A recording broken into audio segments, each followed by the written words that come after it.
Tole gaarraas viidiyoo biraatiin walitti deebinee jira. Viidiyoo kanaan immoo part 4 HNS yookaan hardware and networking service gaaffiilee theory itti fufnee kan laallutaa jechuudha. Viidiyoowwan dabranii haga part 6 dha. Bifa salphaa ta'een discuss gochuun keenya ni yaadatama. Viidiyoolee sanneen barbaachisaa yoo ta'e check gochuu ni dandeessanii. Viidiyoo kanaan immoo part 7 itti fufnee kan laallutaa jechuudha. Kallattumaan gara gaaffii keenyatti gaafa deebinu Afaan dash are designed to maintain and govern a network and determine the policy and the procedure.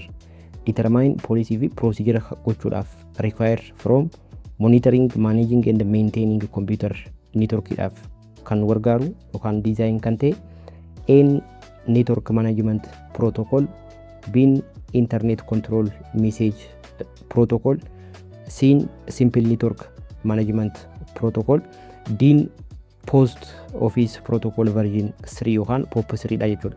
As keessatti pop 3 kan fayyadamnu server irraa emailii retrieve gochuudhaaf saniifuu din deebii ta'uu danda'u. Bin simple network management protocol inni jennuun kun immoo network device manage gochuudhaaf kan fayyadamnu saniif sis deebii ta'uu danda'u.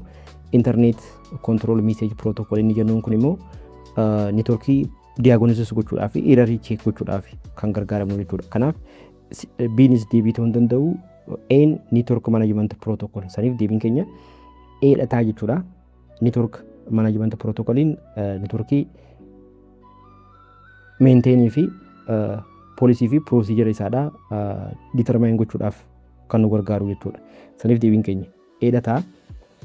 What is the first step in training process? Training process first step in A implementation. Implementation in first step idamati yeroo kamiyyuu evaluation. Evaluation immoo dhumarratti egaa implement goone booda evaluate kan goonu saniifuu Anis Bnis deebii ta'uu hin danda'u jechuudha. Sin need assessment kana jechuudha. Need assessment jala qabanii gaggeessina. San booda plan goona. San booda implement goone booda evaluate goonu jechuudha. Kanaafuu deebiin keenya siidhataa kanaasi itti aanu kudha saddeettaffaan which types of maintenance is scheduled regularly to prevent failure. Scheduleidhaan gosoota maintenance keessaa scheduleidhaan kan hojjennu corrective maintenance. Corrective maintenance in eega fail godhe booda deebisnee maintain gochuudha. Predictive maintenance in condition wayira dhaabbannee maintain gochuudha. Kunis deebii ta'uu danda'u. Sin preventive maintenance dha jechuudha. Yeroo baay'ee preventive maintenance in scheduleidhaan kan maintain kan godhamu saniifuu deebiin keenya siidha jechuudha. Inni itti aanu 20ffaan identify which of the following is not potential risk to network security. Potentially risk kan taane jechuudha network security. N antivirus protection kun riskidha. Renaming document. Documentii wayii tokko rename gochuun yeroo kamittuu riskii ta'uu hin danda'u jechuudha. Kanaafuu deebiin keenya biidhataa jechuudha. 21ffaan among the following networking technology which one is an internet wide network yookaan wide network fi internet illeen kan qabatu campus area network, small area network, wide area network kana jechuudha. Deebiin keenya siidhataa jechuudha. 22ffaan which layer one device can be used to enlarge the area covered by a single LAN segment. Layer one nu gaafachaa jira. Saniifuu indagana irra deebinee covered by a single LAN segment enlarge gochuudhaaf yookaan dheereessuudhaaf jechuudha.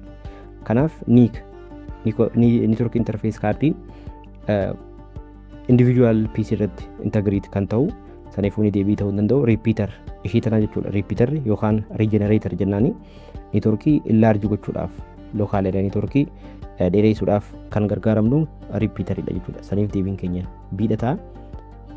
23ffaan what is the main reason the OS model was created?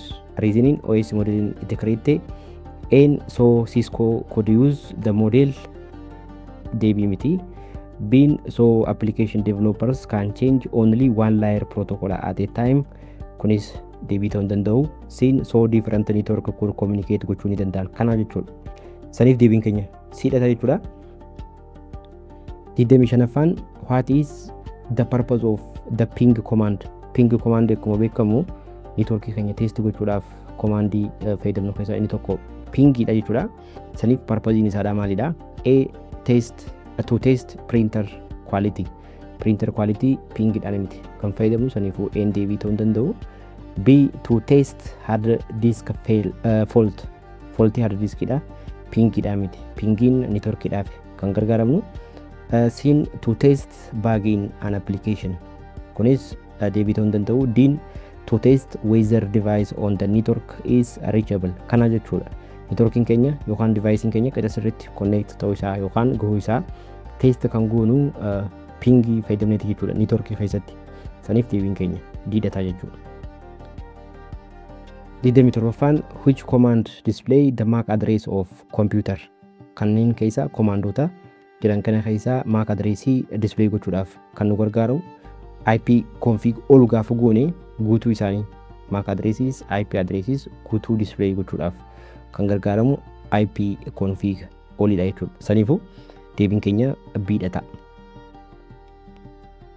28ffaan when you delete a file on your computer where does it usually go gaafa faayila keenyarra normally delete jennee faayilii tokko delete goone eessa deemaadha faayilii sun recycle bin kana jechuudha. Recycle biniin temporary yookaan garbage dha jechuudha. Gaafa faayilii tokko computer keenyarra delete goone yeroodhaaf gara recycle biniitti kan galu jechuudha. Barbaachisaa yoo ta'e recover gochuu ni dandeenya jechuudha. Saniif deebiin keenya A dha. 29ffaan which server allows LAN user to share data LAN irratti useriin data share akka godhu allow ka godhu file server kana jechuudha. File serveriin LAN irratti faayilota garaagaraa store gochaa share gochuudhaaf ni gargaaramna jechuudha. Saniif deebiin keenya A dha jechuudha.